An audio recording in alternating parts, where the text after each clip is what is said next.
Hello folks, I'm going to try to give you enough guidance so that you can get through the work that I've asked you to do. On Monday you were supposed to have a quiz, but since I have not had a chance, since I had an emergency dentist, very long appointment out of town on Thursday and didn't know that I was going to get that appointment, you haven't had a chance to ask questions yet on anything that we've covered. So what I want to do is process the 5 questions that we had on the board that I had you take a picture of and think about. We're going to talk about those right now in helping you prepare for a quiz that we will not have next class at the beginning of class, but possibly by the end of class. I also want to talk a little bit about that tree packet that you got, and so Monday what you're going to do is you're going to study we're going to go over this, you're going to watch this video, and you're going to basically add anything to your notes that you think this clarifies that we're about ready to do. And then you're going to work on some tree material, which is actually from the next chapter and obviously won't be on the quiz. So, and I'll tell you a little bit more about what will be on the quiz. So hopefully this comes out okay. The lighting isn't the best.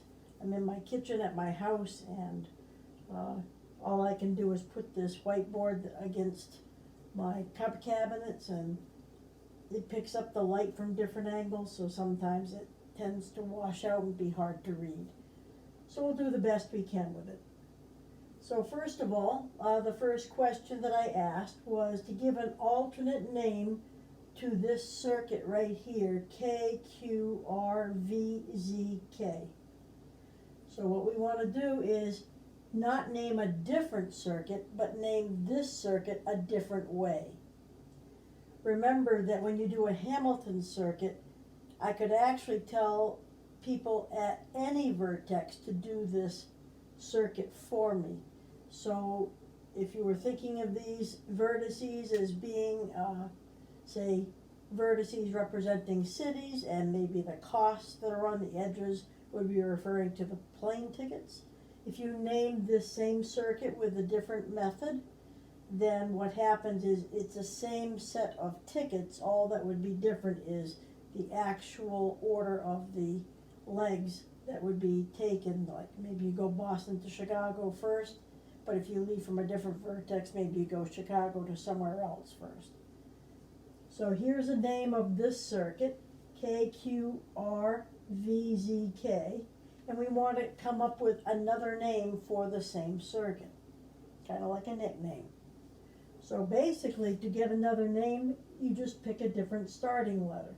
So I'm going to pick Q, and I'll just go in order. So Q, R, V, Z, K. I'm not going to list the K twice, because in the original name the K is twice because you finish where you start. I'm only going to list the K once. And because I have to finish my circuit, it's Q, R, V, Z, K, and now I just have to go skip over this K and go to Q. And notice the order of the vertices is the same, but I had to start and finish with Q. You might notice that there's even more names. I could have started with R. And if I did R, V, Z, K, skip the second K and go to Q, and finish with the R for the second time, because that would obviously be the same circuit but have a different starting place. Why don't you take a second, pause your video, and try to come up with a third name for this. So pause it now, and then restart it to check your answer.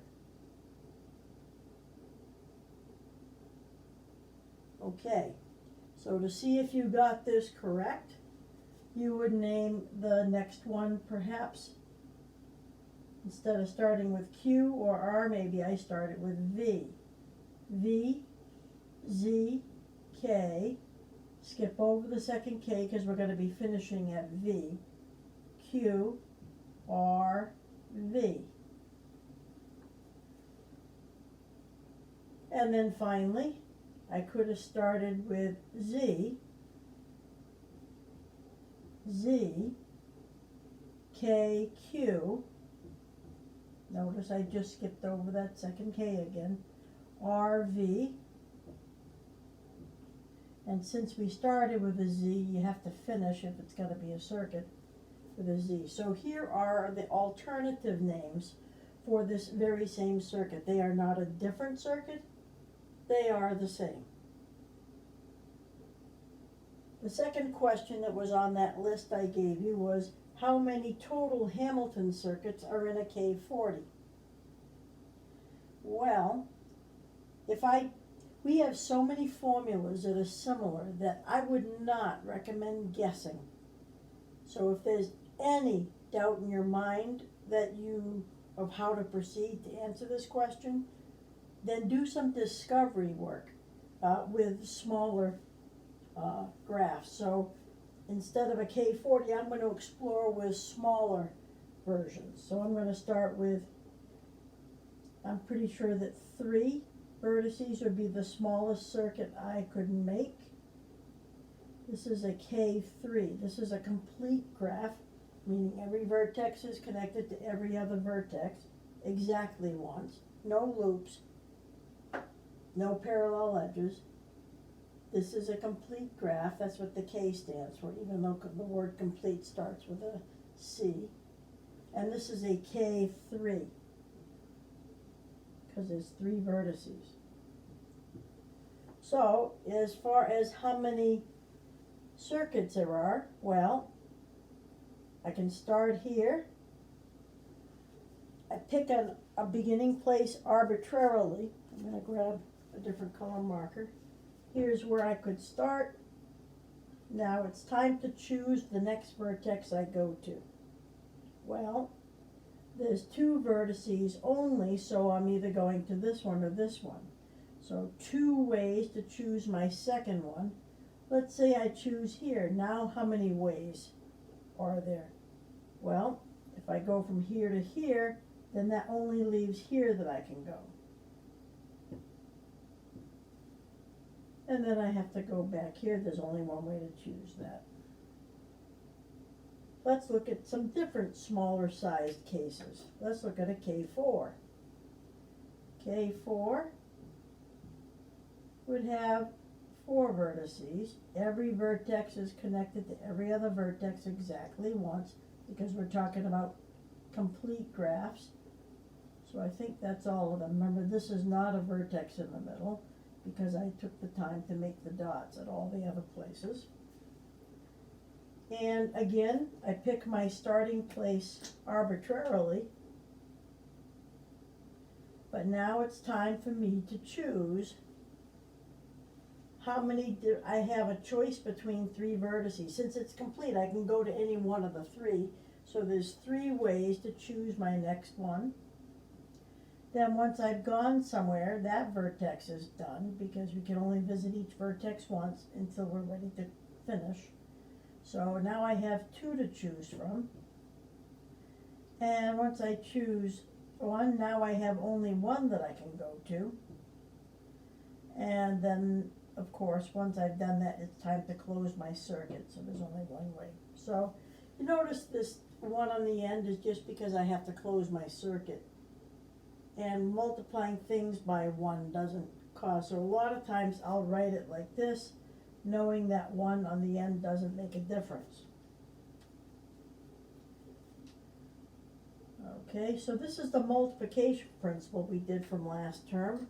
And it's like the big task is making the circuit. The subtasks are choosing the first vertex, choosing the second vertex, choosing the third vertex, and so forth. And I'm asking, in how many ways can I? So if there was a K5, it has 5 vertices. It's a complete graph. So we've drawn this quite a few times. Looks like a star inside of a pentagon. If you've drawn it correctly, there should be 4 coming out of each vertex.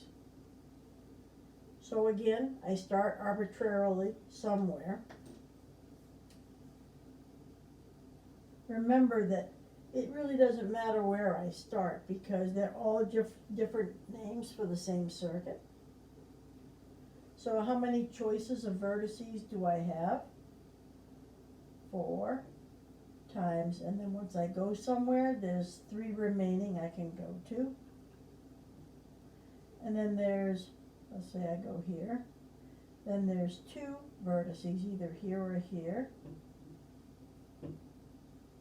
And do you see a pattern yet? That when I have 3 vertices, it's 2 times 1. When I have 4 vertices, it's 3 times 2 times 1. When I have 5 vertices, it's 4 times 3 times 2 times 1. Does that remind you of the factorials that we did? So now maybe I'm okay with tackling how about how many circuits are in a K40? Well, in a K40, I'm starting somewhere arbitrarily. I'm not going to try to draw a K40, but I know if I were to draw 40 vertices and I arbitrarily chose one place to start, that vertex leaves 39 others. In other words, I'm starting somewhere and there are 39 more vertices. So it's going to be 39 times 38 times 37 times ... Continue on till you get down to 3 times 2 times 1. And do you remember that that's called factorial with an exclamation point? So notice this number is always 1 less than the number because we picked the beginning place arbitrarily. So in general, you can reason out that the formula for the total number of Hamilton circuits in a Kn is n minus 1, so that would be the 40 minus 1, or 39, factorial. So how many total Hamilton circuits in a K whatever? In a K with an n here, you start with a number 1 less than how many vertices there are in the complete graph.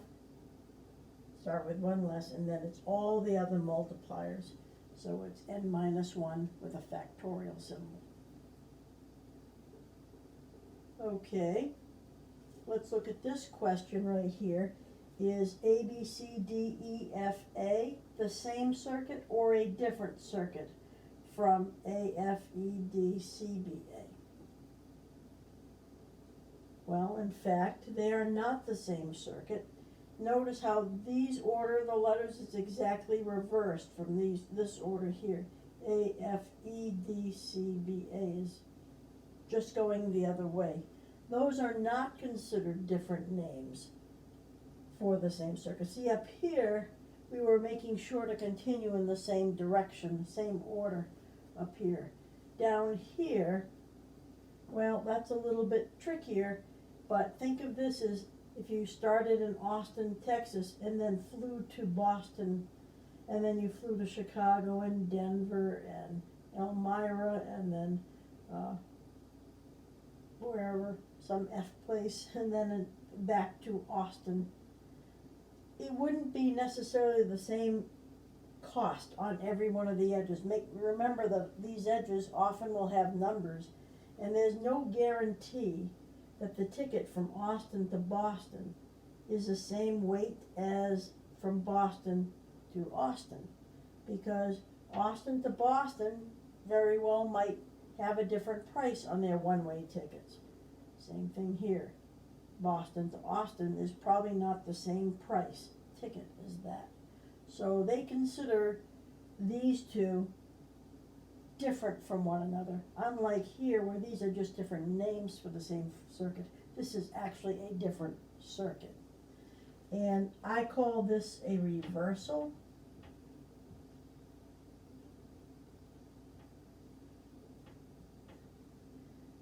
call it a reversal. I think the book chapter calls it a mirror image.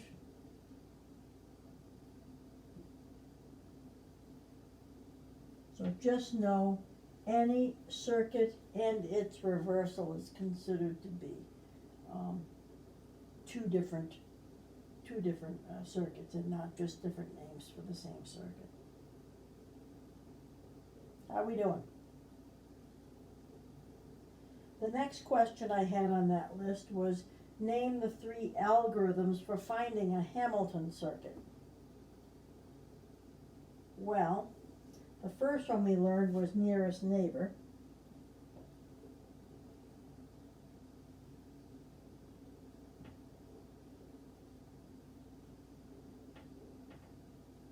And remember that we started someplace, usually a place that I suggest, or you could pick one arbitrarily.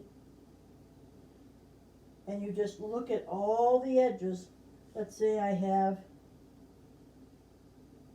A, B, C, D, E, and let's say all of these edges that I'm not going to necessarily put any weights on them, but let's assume if you're doing a Hamilton circuit that you're looking at the weights on those edges.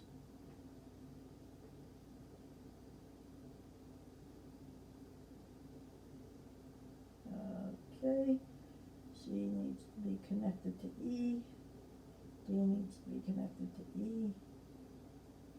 So there's our star inside of the pentagon. So A, B, C, D, E, these would normally, if you were being asked to do a Hamilton circuit, you definitely would have numbers on here. Let's say I tell you start at B, for instance. That would be just, I would designate a certain starting place, because to start basically they generally tell you what one to do. Now you would look at the weights of all the edges that are connected to B, and you choose the one of lowest weight. So basically with the nearest neighbor, you look at the numbers on those edges and you choose the lowest one and you go there. So let's say, I know there's no numbers here, but let's say that the smallest number was on BC. You would show yourself choosing BC. You would start building your circuit, BC, and you would write a little list of the values that you found on those so that you could calculate the total weight when you're done. Then you'd be at C and you'd have to go either to D, to E, or to A. You can't go back to B because you can't go to any vertex more than once, except for when you're closing or finishing the circuit. Because remember, you have to end where you started. So let's just say, for instance, that A was the lowest, CA was the lowest weight. Again, I don't have weights on there, but let's say that you would darken it.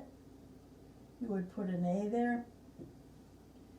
And then you would be here. You can't go to C because we've already been there. You can't go to A until we're ready to finish. That's where we started. Can't go to B yet. You can go back to B. In fact, you have to go back to B once you've gotten all the rest of the edges that you're going to be selecting. So you wouldn't be looking at this, you wouldn't be looking at this, you'd be looking at these weights right here, this one and this one, and you choose the lowest weight. Let's say that E, going A from A to E was the lowest. You'd put an E, and again you'd add the weight that's on there to that list. And then finally, I have to go to D because I need to go to every vertex exactly once. Haven't been to D yet. So that's your next one. And again, you take its weight and you add it to that list that you're planning to total. And now that I've been to every vertex, it's time to go home, time to go back where I started. So I would finish with a B, and again, notice all of our circuits have the same letter on the front and end. And I would add that weight. So the weight of the 5 edges that we selected You would add them all up and it becomes the weight of the whole graph. So that was nearest neighbor. The next one is repeated near. Sometimes it's called repetitive nearest neighbor, sometimes it's called repeated.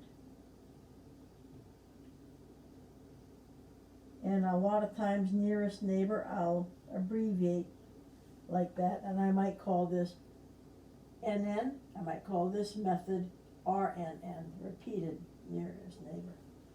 Now we have done these all in class. We did them briefly beginning of the week, maybe even tail end of last week. So the repeated nearest neighbor is just the very same as nearest neighbor. It's just you do it as many times as you have vertices. Each time starting at a different vertex. We've done one starting from B. Now you could start from A, and then you could start from C, start from E, and start from D, and repeat the process. A lot of times it's a good idea to use a clean graph so that you can see where you've been this time and not necessarily get confused with the times before. So repeated nearest neighbor means do the process we just talked about with nearest neighbor, but do it for a starting place at A, B, C, D, and E. So you're doing the whole process 5 times. Sometimes I have you use the same graph, and if you've already done the one from B, you can just carry those results forward and then just do the other 4 starting vertices. Are we all set? If we're all set, you might want to pause your video and take a screenshot of it, or take a screenshot because I'm about ready to erase it. Notice I said the 3 algorithms, and I've only listed 2 of them, so I've run out of board space, and I'm going to erase what I have so far. So take a screenshot of what you have.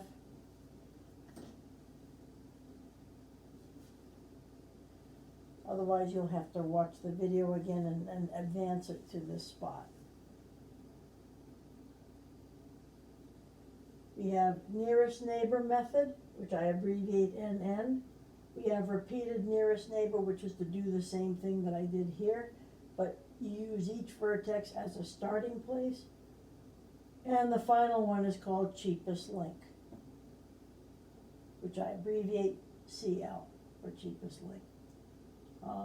So I'm going to erase this so I have more space to put the cheapest link method.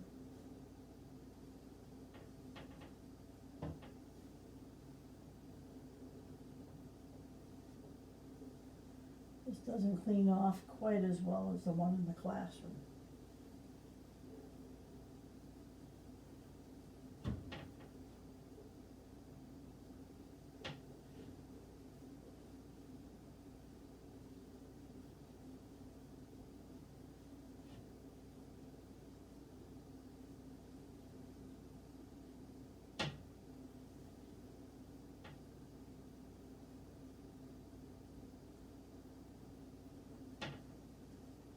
All right. So the third method was cheapest link.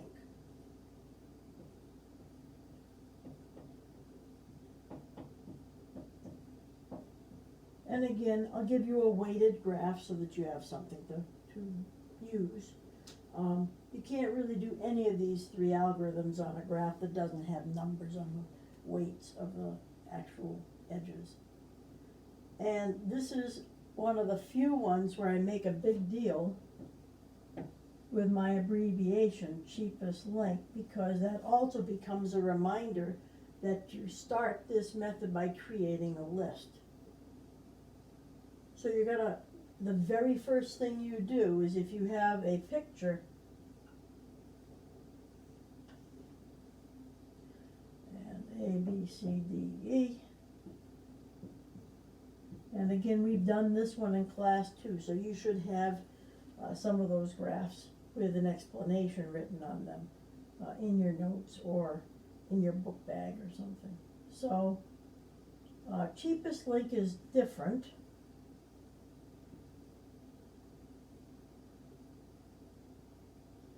One, two, three, four.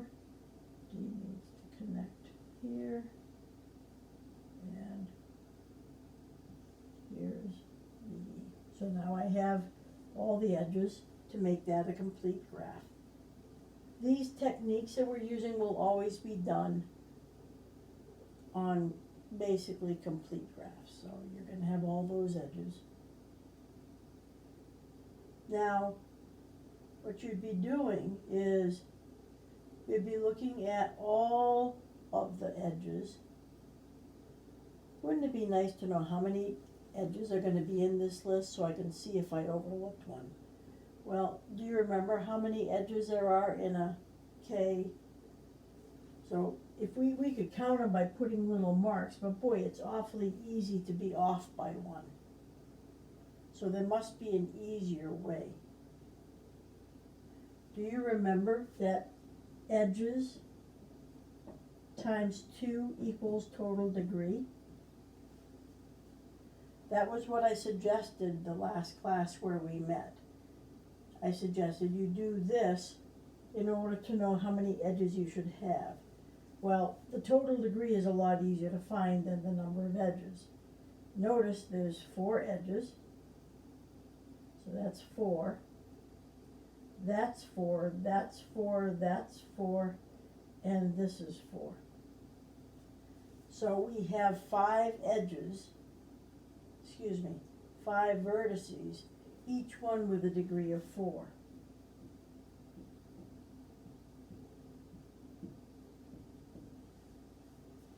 So you basically add up 5 4s, which is the same thing as 5 times 4.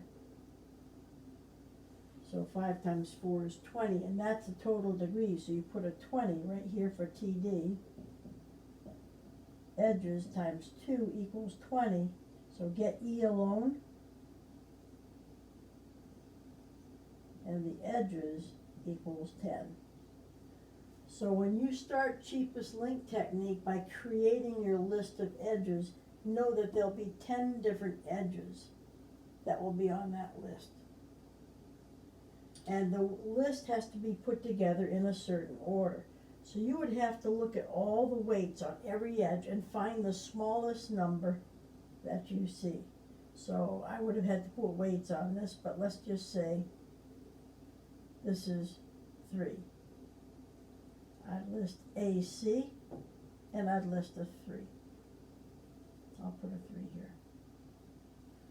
And then let's say CE. Actually, I'm going to make AD be 5. That whole edge is worth 5. And let's say that's the next largest one. So going from small to large. So I would put an AD, and I would put a 5. Now I look at BE, and maybe that's the next lowest. Maybe that's a 6. So I'd put BE. Normally these numbers obviously would be on the graph at the beginning. So I'm putting them on as I go along, but that's just because I didn't put the numbers on before.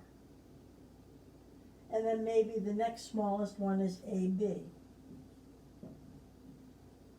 And let's say that that's 9. And then let's say the next smallest edge is, and you can see basically what I'm doing. Let's say that this is 20.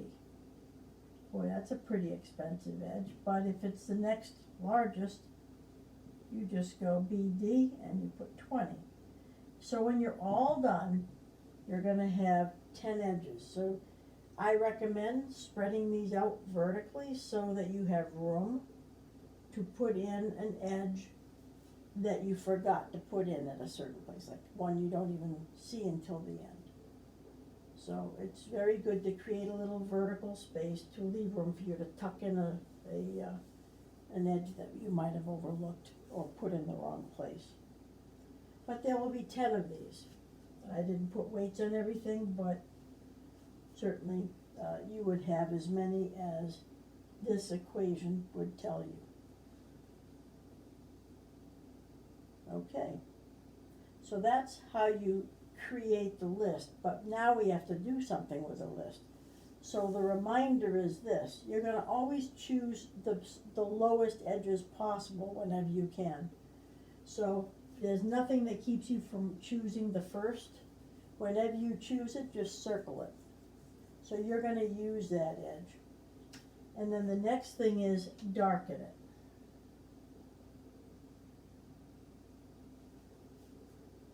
Okay? Now, you're never going to have a problem choosing the second edge. So go darken AD. See, we're just going to pick the edges in order, but we have to be ready for two rules. We will not select an edge. We will not select an edge that makes a circuit of any size prematurely.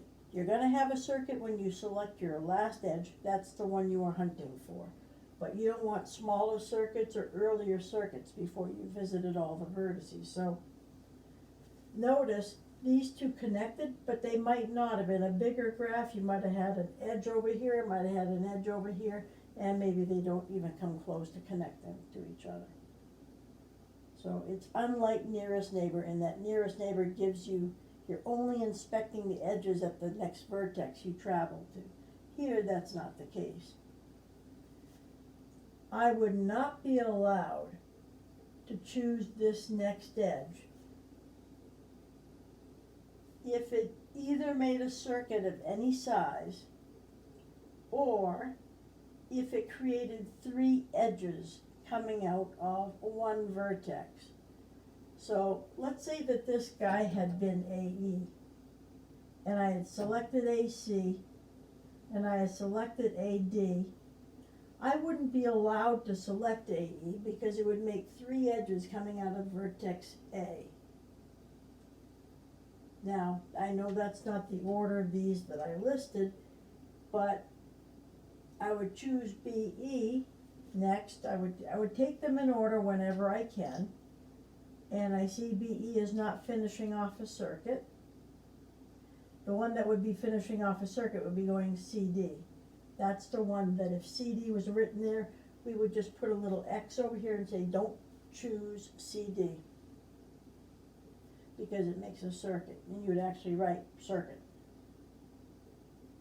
And if this next one, as I just said, was AE, you would not choose that. You put a little X and you'd say three edges coming out of A. So just three edges, and I'll know what you mean by that. So you just select in order. BE is fine because it does not make a circuit, and it doesn't have three edges coming out of any one.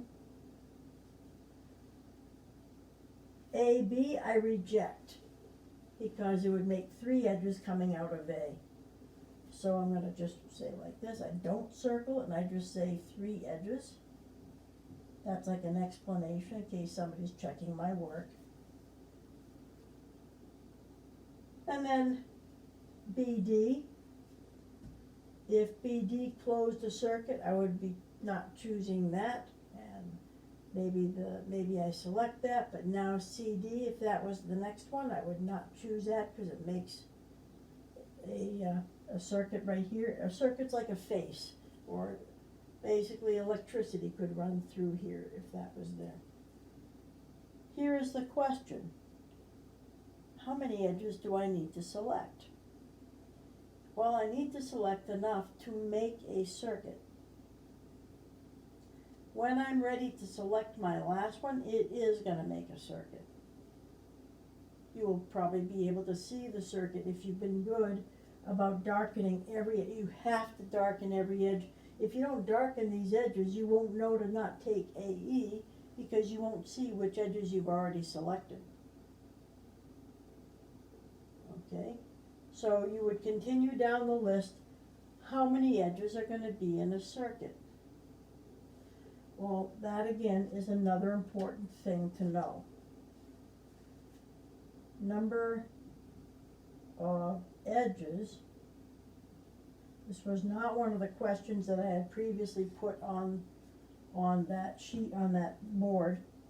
Number of edges in a circuit with n vertices.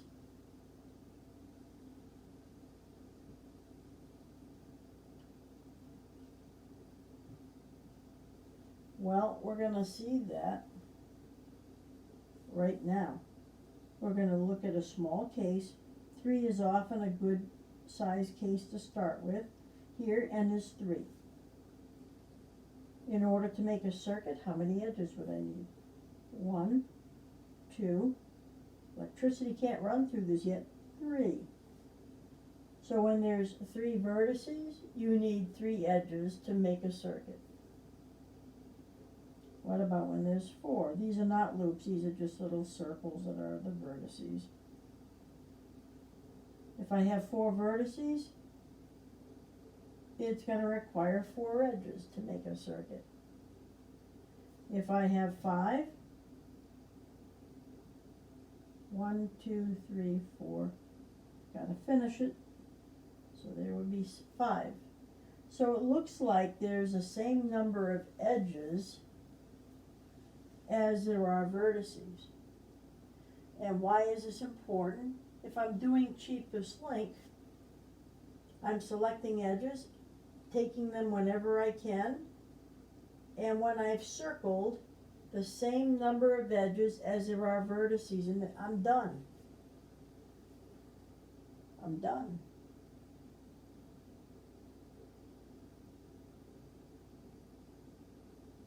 Okay. So that's the answer to number 4 that was on that list on the board. I didn't have room to write question 5, but question 5 just asked, why the heck do we call these approximating algorithms or approximate algorithms? It's because they do not guarantee to find us the lowest circuit possible. If I gave you a K20, if you remember right, there's over 4 trillion different circuits. And the only way you can find the lowest for sure is to find all 4 trillion plus circuits individually on your own by hand. And then you would have to add up all the edges, the weights of all the edges, and then you'd have to compare the different weights that you get for each circuit. Well, if it takes a supercomputer many years to finish answering that, it certainly would take us going by hand probably the rest of our lifetime to get the answer to that. So the number of circuits possible gets big. That factorial thing, if you have a K20, well, it's 19 times 18 times 17 times 16 times all the way down to 1. So a K20 has 19 factorial. That's the one that gave us over 4 trillion. So, absolutely unfeasible to do them all by hand. That's called doing it by brute force, because you're just chugging along and you're doing it the hardest way possible.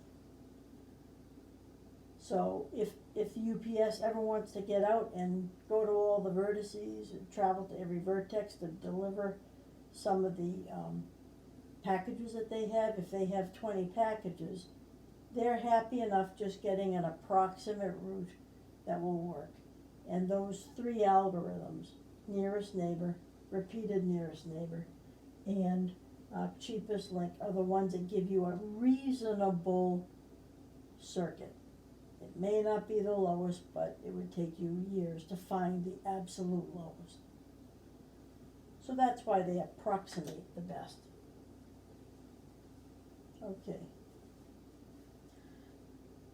You might want to take a screenshot. I'm about ready to erase this, and I'll spend the rest of the time kind of talking a little bit about trees. I know you started my discovery packet, the front and back side.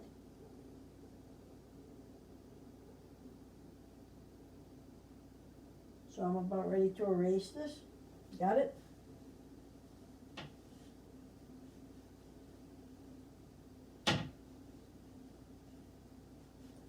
So I had told you earlier that Thursday you would have a quiz just on nearest neighbor and repeated nearest neighbor, but not on cheapest link. So I am actually planning to include cheapest link, but we will practice at least one problem with it when we get together, because I didn't know at that point that I was going to be heading out of town for a triple dental appointment. So, but we will practice that one method before I would give that to you on a quiz. Let's talk about trees. This was the discovery sheet that you had that I think Mr. Thompson handed out to you. And the first question, I don't have it right in front of me, but the first question was like, here are a bunch of things that are trees. Then on the second one it said, here are a bunch of things that aren't trees. So what they were expecting you to do is to try to look at the things that were trees and see what they all had in common. What characteristic or attribute would they have? And then they were planning for you to look at the ones that weren't trees and see which attributes did they have that the other ones didn't have. And then they said which ones of these are trees, and about down when you get to number 5, I think, 4 or 5 on that sheet, it asked you to, it actually did not ask you, it told you directly what a tree was. A tree is a connected graph. So in other words, there's only one component. If I grab any part of it and I lift it up off the table, the whole thing comes up with me. So it's not got different pieces, just one piece. That's what connected graph is. Not a complete graph necessarily, but it is a connected graph. And in fact, it definitely is not a complete graph. And it has no circuits. No circuits of any size whatsoever. So I could draw this, and so far that's a connected graph, and there are no circuits. But as soon as I do something like this, that's not a tree anymore, because I made a circuit right over here. Another way to see if you've got a circuit is to see if you have a face. Okay, if there's any face, that just means a space that's surrounded by edges. Well, that's also what a circuit looks like.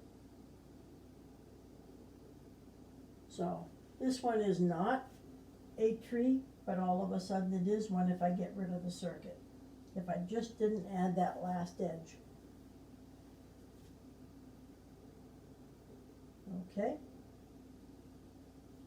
Now, so anytime I draw something,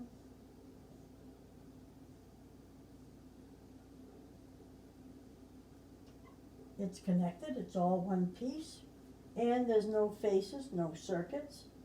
So boom, that is a tree.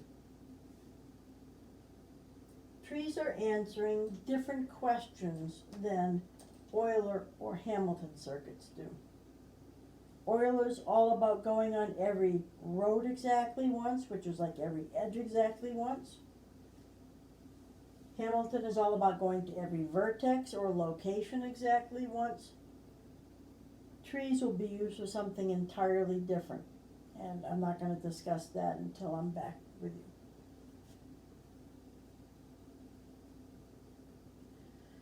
The fun thing to do, I think, is to just explore them a little bit. So if I said,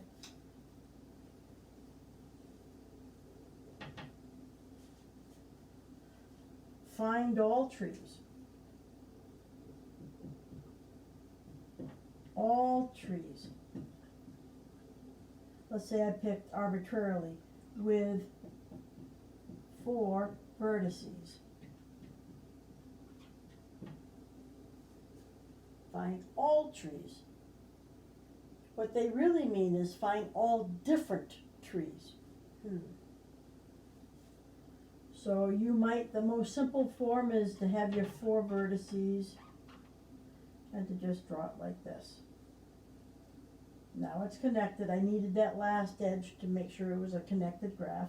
If I didn't go to here, then you'd have an isolated vertex, and that would be 2 components. So we just found our first tree. You might be tempted to draw one that looks like this.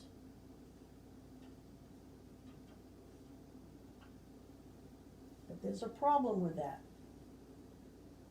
This is really the same tree as this. See, if I went and I grabbed this and straightened it out and I pulled that down, it would look just like that. So these are not considered 2 trees with 4 vertices. There's only one so far. I accidentally repeated myself by drawing one that was equivalent to the original. Remember how equivalent graphs had to be the same structurally? We're trying to draw graphs that are not equivalent to the ones we've already drawn. So I call this a duplicate. It's really the same thing as this. They call that, on that sheet, they call it twist congruent, meaning that if I twisted this by pretending this is rope and straightening out the arms, I can make it look like that. And when that happens, basically they aren't 2 different trees. You just wrote the first tree you came to twice. And what I'm looking for you to do is to find all different looking trees. I didn't say different, but it's implied in the question. Find all different from each other trees with 4 vertices. There's no reason for me to list this twice.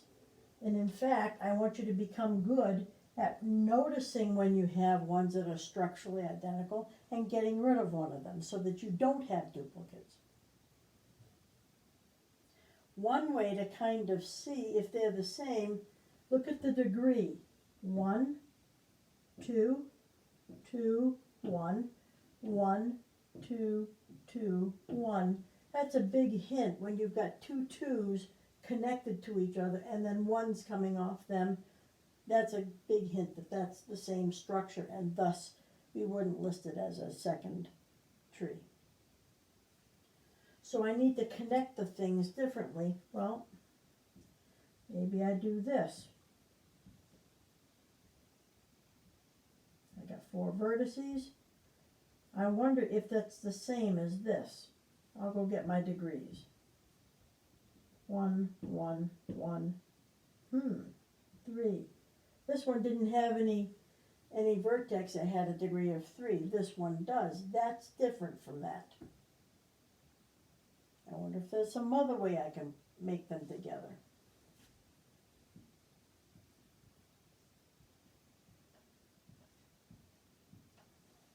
Four vertices.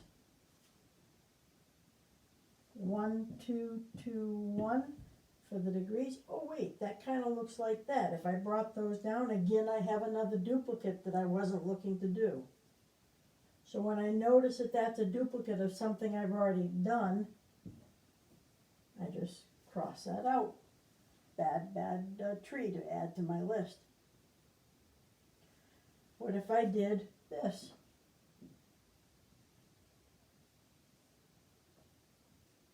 And kind of made a capital T. Again, looking at the degree, which you should get in the habit of always doing, kind of gives you an idea of the structure. And wait, I had a 3 here connected to 3 1s. And I have that, the 3 connected to 3 1s. Oh yes, if I grab these arms and put them up, they'd look like a T. So these are duplicates of each other. So I get rid of one of them. It doesn't really matter which one I get rid of. So far we've got this one. And we have this one. These are the ones I'm going to count. And I'm going to take off points if you don't cross out your duplicates. So every time you draw one, see if it is unique or different from the other ones that we have. I believe my list is at home, and the theory that tells you how many trees are possible, which gives me a list, I'm pretty sure that there's only these 2 trees that you can do with 4 vertices. The more vertices you get, the more likely you can. So part of your homework is to find all trees with 5 vertices, try to, and find all trees with 6 vertices.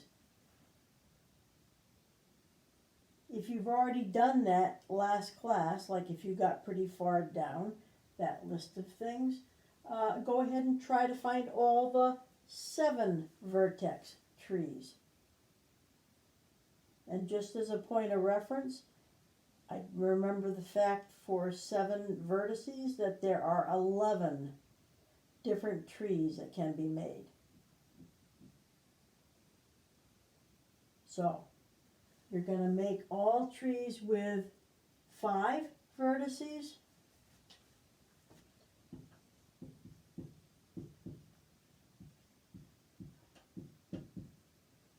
Question mark, all trees.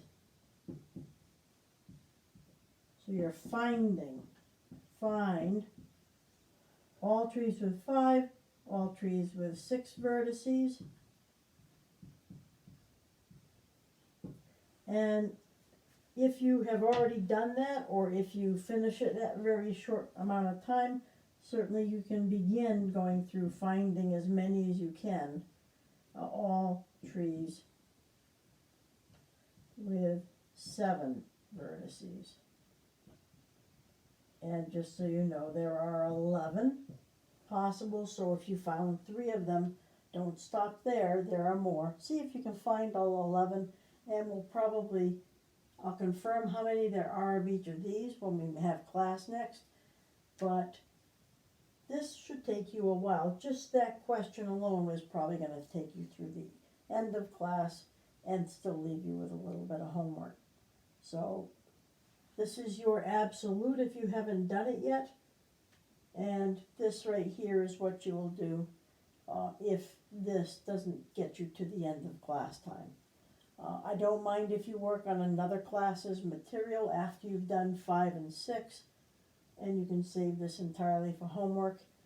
I suspect we'll be finishing this off in class, but hey, somebody in the class might get all 11 trees with 7.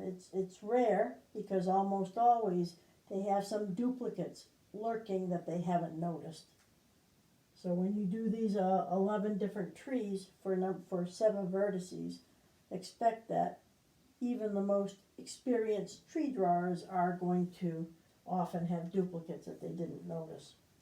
So try to avoid duplicates. If you notice them, cross them out, because they really aren't another tree, they're the same tree.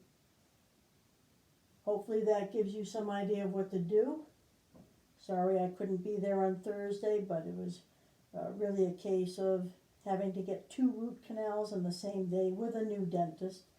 Loads of fun. So I was 4 hours in the dentist chair, and then I wasn't really feeling so great. So it took me a while to kind of get back to school, and then there was of course a day 1, not your day, and then Monday I will be at a wedding in Pennsylvania, so that's why you're having this video lesson. Hope you have a nice day. Hope you had a nice weekend. I'll see you on Wednesday. Take care. Bye-bye.